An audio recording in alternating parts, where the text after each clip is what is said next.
வணக்கம் உடன்பிறப்புகளே வணக்கம். ஓரளவு பரவாயில்ல, உடம்பு நல்லா வந்திருக்கு. இப்போ வந்தோடனே கடந்த 2 நாளைக்கு முன்னால் மதுரையில் ஒரு நிகழ்ச்சி நடந்திருக்கு. அதை நம்ம கண்டுக்காமல் விட்டுட்டோமோ அப்படிங்கிற ஒரு பயம், ஒரு கவலை, ஒரு கோபம் எனக்கு இருக்குது. என்னடா அப்படிங்கிறீங்களா? ஒன்றும் இல்லை. நயன்தாரா புருஷன் விக்னேஷ் சிவனும் மதுரையில் ஒரு பெரிய ஃபங்க்ஷன் நடத்தியிருக்காங்க. அதாவது அவங்க ஒரு கம்பெனி ஒன்று நடத்திட்டு வர்றாங்க. அதாவது அந்த சானிட்டரி டவுல்ஸு, இந்த க்ரீம்ஸு, இந்த மாதிரி பெண்கள் யூஸ் பண்ணுறத. ஆனால் அதை நீங்கள் கடையில் பார்த்துருக்க மாட்டீங்க. அதெல்லாம் கடையில் அது விற்பனைக்கு அது பெருசாக வர்றதில்லை. அது எப்படி சேல்ஸ் பண்ணுறாங்கன்னா, இந்த எம்எல்எம்ங்கிற முறையில் 2 பேரை நீ நம்ம மெம்பரை கொண்டாந்து சேர்த்து விடு, காசு கொடு, அவன் உனக்கு பணம் கொடுப்பான், அந்த பணம் இன்னொன்று வரும், இப்படி உன் அக்கௌண்ட்டில் நிறையா காசு வந்துடும், ஆகவே நீ பணக்காரன் ஆகிடலாம் அப்படின்னு ஒரு எம்எல்எம்னு ஒரு மெத்தட் இருக்குது பார்த்தீங்களா? அது ரொம்ப நாளைக்கு முன்னாடியே ஓய்ஞ்சு போனது. அது இப்போ மறுபடியும் களை கட்டி அது அந்த இது பூரமாக தன்னுடைய ப்ராடக்ட்ஸை பூரா அந்த நயன்தாரா விற்கிறாங்க, விற்று காசு பார்க்குறாங்க. அதனுடைய ஆண்டு விழாவை மதுரையில் கொண்டாடுறாங்க. காலம்பரை 9 மணிலேருந்து 12 மணி வரைக்கும் அப்படின்னு சொல்லி நிகழ்ச்சியெல்லாம் அடித்து, பத்திரிக்கைலாம் அடித்து, நீங்கள் வாங்க, ஃபோட்டோலாம் எடுத்துக்கலாம் அப்படின்லாம் அந்த பத்திரிக்கையில் சொல்லியிருக்கு. இப்படி போனால் நயன்தாராவோட ஃபோட்டோ எடுக்கணும்னா எவன் வரமாட்டான்?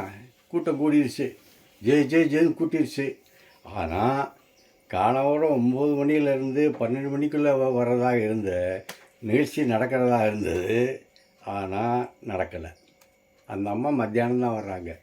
அது வரைக்கும் எல்லாம் அந்த பிள்ளை குட்டிகளோடு எல்லாம் இப்போ பட்னியாக கிடந்து பால் கிடைக்காம, அது கிடைக்காம, இது கிடைக்காம லோல் பட்டிருக்காங்க. அந்த இப்படியெல்லாம் ஒரு சினிமாக்கார பின்னால் போய் நம்ம சாகணும்னு நமக்கு என்ன விதியாங்க?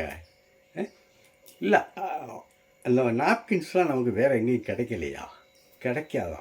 அதிசயமான பொருளா? அதெல்லாம் அந்த காலம். இப்போ இந்த காலத்தில் விதவிதமாக வந்துடுச்சு. அப்படி இருக்கும்போதே இந்த நடிகருக்கு பின்னால் போய் மாஞ்சி பட்னியை கடந்து, சரி இந்த ஃபோட்டோலாம் எடுக்க சொல்கிறீங்களப்பா, ஃபோட்டோ எடுத்துக்கலாம் வாங்க அப்படின்னா, அவன் விக்னேஷ் சிவன் ஒரு 4 பேரை கூப்பிட்டு ஃபோட்டோ எடுத்துகிட்டு போங்க அப்படின்னு சொல்லி அனுப்பிச்சி வச்சுக்கிட்டாரான். இதெல்லாம் என்ன காரணம்? ஒரு திமிரு தான், பணத்திமிரு தான். எங்களை விட்டால் ஆள் கிடையாது அப்படிங்கிறது தான். அதுதான் இன்றைக்கி இப்போ சினிமா உலகத்துலேயும் இருக்குது.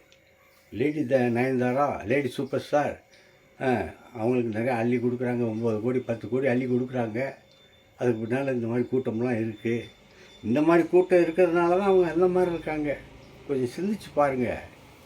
அதான் எனக்கு வருத்தமாக இருந்தது. அதை நான் இங்கே உங்களுக்கு பதிவு பண்ணிட்டேன். அப்புறம் இன்னொன்று, சங்கர், நம்ம டைரக்டர் சங்கர் நல்ல டைரக்டரு. அவர் அநேகமாக இந்த கேம் சேஞ்சர் தான் அவருக்கு ஒரு கடைசி படமாக இருக்குமோ அப்படிங்கிற மாதிரி இண்டஸ்ட்ரியில் பேசிக்கிறாங்க. ஏன் காரணம் என்னென்னா, அது அவ்வளோ படுதோல்வி அடைஞ்சிருச்சு.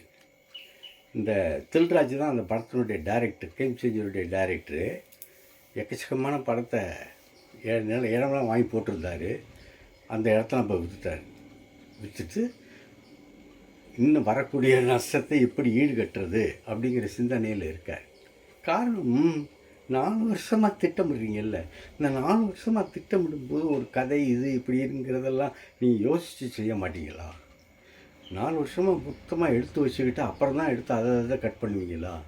இப்போ கடைசியில் என்ன சொன்னார்? நான் நேற்று பதிவில் சொல்லியிருந்தேன், கிட்டத்தட்ட 5 மணி நேரம் இது இருக்குது.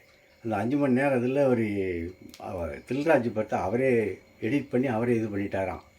இது சங்கருக்கு காட்டலைன்னு சங்கருக்கு கோவம். இந்த லட்சணத்தில் சங்கர் இப்போ நேற்று சொன்னது என்ன சொன்னார்?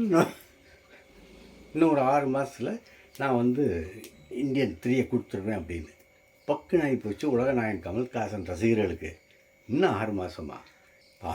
அமெரிக்காவிலேருந்து வந்தவுடனே படப்பிடிப்பு நடந்துடும், படப்பிடிப்பு நடந்தவுடனே வந்துடும் அப்படின்லாம் சொன்னீங்களே. இன்னும் 6 மாதம்னா அப்போ இன்னும் ஏதோ வில்லங்க இருக்குது. அப்போ நீங்கள் நிறைய எடுத்து வைக்காமல் நீங்கள் டூப் பண்ணிக்கிட்டு பொய் சொல்லிவிட்டு இந்த மாதிரி இருக்கீங்க அப்படிங்கிற ஒரு எண்ணம் வருது.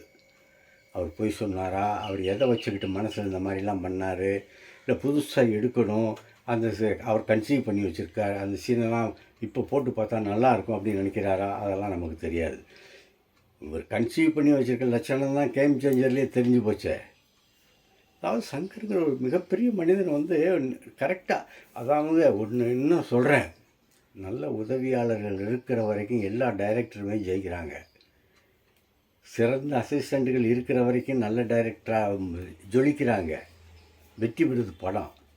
அவர்கள் அப்படியே குறைஞ்சி போயிட்டாங்கன்னா இவங்கள்ட்ட பப்பு இல்லை, டப்பு இல்லை, அப்படி தான் போயிடுது. அதனால் சங்கர் இன்னும் லைக்காவுக்கும் மறுபடியும் முட்டிக்கிச்சு. நேற்றே சொன்னேன் 2 பேருக்கும் சரியாக வரலை அப்படின்ட்டு. அது நீ கமல் வந்தாலும் சரி பண்ண முடியுமா? ஏன்னா அவர் கமல் நடிகர் தான், ஹீரோ. தேர்ட் பார்ட் வந்தால் பிரமாதமாக இருக்கும். அப்படிப்பட்ட சப்ஜெக்ட் இருக்குது, அதில் விஷயம் இருக்குது, அவ்வளோ விஷயம் இருக்குது. அதெல்லாம் நெறிப்படுத்தி முறைப்படுத்தி கொண்டு போனோம்னா பிரமாதமாக போகும் அப்படிங்கிறது கமல்ஹாசனுக்கு தெரியும். ஆனால் அதை முறைப்படி நெறிப்படுத்தி கொண்டு போக சங்கர் விடுவாரா? ஏன்னா அவருக்கு பாருங்கள், இது இந்த இந்தியன் 3யோட அடுத்து அவர் என்ன வச்சுருக்காருன்னா வேள்பாறை அவர் சொந்த படம். அதுக்கு அவர் ப்ரொடக்ஷனால் பிடிக்கணும், ப்ரொடியூசர் பிடிக்கணும். எந்த புண்ணியம் வந்து மாட்ட போகிறான்னு தெரியல. இப்படியெல்லாம் இருக்கு இல்லையா? அந்த மாதிரி மனநிலையில் சிக்கலாயிரும், சிந்தனைகள் வந்து சிதறும். அப்படி இருக்கலாமா, இப்படி இருக்கலாமா? உலகநாயகன் கமல்ஹாசன் வந்து இப்போ பிரமாதமாக இருக்கார். போய் அமெரிக்காவில் போய் திருந்து உடம்பு இடமெல்லாம் பிரமாதமாக இப்போ வலுப்படுத்திட்டு வந்திருக்காரு. இப்போ யங்காக இருக்கார், அவரை இன்னும் இது பண்ணலாம் அப்படின்ட்டு நீங்கள் சிந்தனையில் போய் ரூட்டை விட்டிங்கன்னா என்ன பண்ணுறது? அதனால தான் இப்போ இதை நினச்சி ஒரு பயமாக இருக்குது. இது என்ன கொண்டு போகிறாங்கன்னு தெரியலை.